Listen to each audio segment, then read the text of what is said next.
Bonjour à tous, j'espère que vous allez bien. Dans cette vidéo, nous allons voir la première étape pour apprendre à un enfant de 3 ans à lire. Mais avant de rentrer dans la première étape, une recommandation. Nous utilisons le français, donc les langues étrangères, comme des outils. Euh, je recommande à tous les parents, tous les grands frères, toutes les tantes qui regardent cette vidéo, d'enseigner à leur enfant une langue africaine, une langue traditionnelle, une langue originelle. Lorsque vous allez apprendre à votre enfant les langues africaines, vous allez lui donner les clés pour son avenir. Euh, Beaucoup de parents pensent que si un enfant apprend plusieurs langues, ça va le perturber. Ça ne va pas le perturber. Il peut apprendre plusieurs langues. Entre 0 et 7 ans, le cerveau de l'enfant est totalement ouvert. Vous pouvez lui apprendre une, deux, trois, quatre langues qu'il pourra apprendre à parler couramment avec l'accent. Ça ne le dérange pas. C'est primordial. C'est la première chose que je tenais à vous dire. Apprenez à votre enfant une langue africaine. Ce sont des langues qui ont des milliers et milliers d'années. Ce sont des langues originelles. Énormément de langues découlent de ces langues africaines. Et donc, c'est vraiment un cadeau en or que vous lui faites lorsque vous lui enseignez une langue africaine. Donc, la petite parenthèse est fermée. Maintenant, nous allons rentrer. La langue française est un outil. Donc, c'est un outil dont on se sert. Et donc, nous allons rentrer maintenant dans la première étape pour apprendre à un enfant de 3 ans à lire. Tout d'abord, vous devez comprendre que la langue française est une langue complexe. C'est une langue qui a beaucoup d'irrégularités, d'instabilité. C'est pour ça que c'est pas facile d'apprendre cette langue, c'est pas facile de lire cette langue. Par instabilité, qu'est-ce que j'entends? Par instabilité, parfois, vous allez, par exemple, prendre la lettre C, qui parfois quand vous allez la voir, vous allez la lire que, comme dans coquelicot, et parfois, vous allez lire ce, comme dans cerise. Donc, c'est ce qui provoque des instabilités et des irrégularités dans la langue. C'est pour ça que pour l'enfant, lorsque vous allez lui présenter ça, il faut bien lui expliquer que parfois c'est comme ci, parfois c'est comme ça. La langue française n'est pas une langue transparente. Qu'est-ce qu'on appelle une langue transparente? Par exemple, dans la plupart des langues africaines, sont des langues transparentes, c'est-à-dire qu'il y a une stabilité entre ce que vous entendez et ce que vous allez écrire. C'est-à-dire que, par exemple, toutes les lettres vont se prononcer. Par exemple, si je parle en lingala, je dis mbote, on entend mbote, on va écrire comme on l'entend. Il n'y a pas d'écart, il n'y a pas un grand écart entre ce qu'on entend et ce qu'on écrit ou ce qu'on lit, ce qui est totalement différent dans la langue française. Entre ce qu'on entend et ce qu'on écrit, il y a un gros écart, il y a un gros fossé.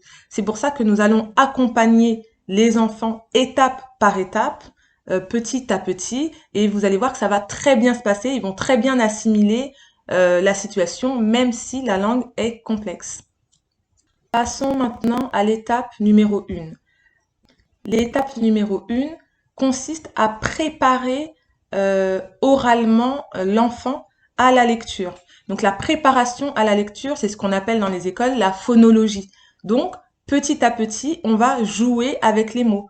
Par exemple, on va dire à l'enfant, tiens, le mot carotte, on entend quel son dans carotte.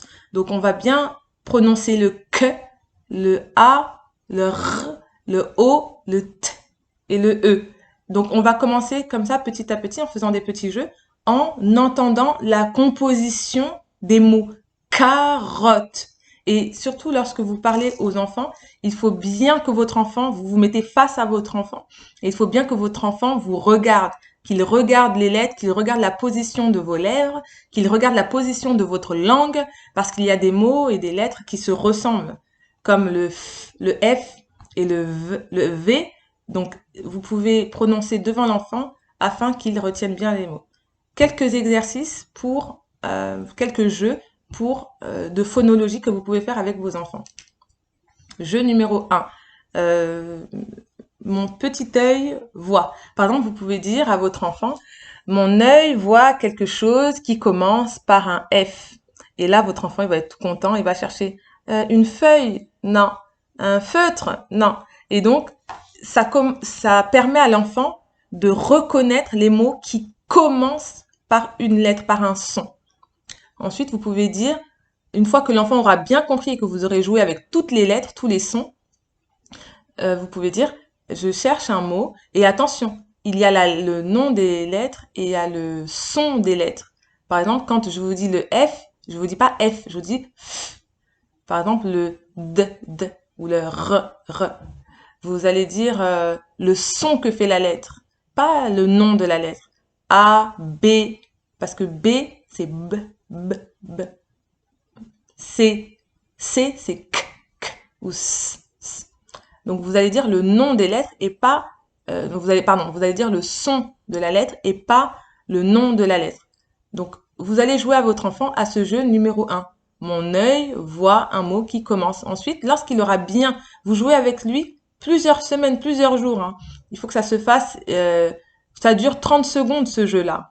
Vous êtes là, vous êtes dehors, vous êtes dans les transports. Mon œil voit quelque chose qui commence par un ch, des cheveux, un chapeau, vous voyez? Donc, voilà, petit à petit. Ensuite, vous pouvez dire, mon œil voit quelque chose qui finit par. Comme ça, il commence à comprendre qu'un mot a un début et un mot a une fin. Mon œil voit quelque chose qui finit par i. Un lit, un, je sais pas, plein de choses. Vous faites la même chose avec la lettre A, etc., etc. Donc voilà, ce sera tout pour aujourd'hui. Bon travail, bon courage et je vous remercie. À une prochaine fois.